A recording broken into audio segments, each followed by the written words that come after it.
Здравейте, аз съм Мария и тази година завърших специалност дигитален маркетинг в УНСС.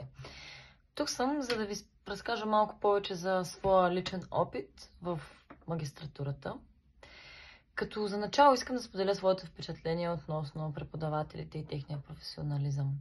Всъщност, те бяха през цялото време до мен, до нас, като студенти, и тяхното безценно време беше безусловно подарено на нас, за нас. Те бяха там наистина за нас. Срещнах изключително сътрудничество от тяхна страна и те дори успяха да ми помогнат да изградя своята магистърска теза и да я защитя безупречно с отличен 6.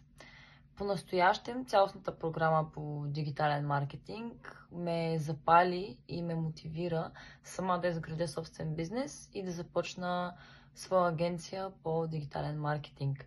Съответно, самата маркетингова агенция е базирана на основите, поставени в специалността и цялото ноу-хау в самите процеси.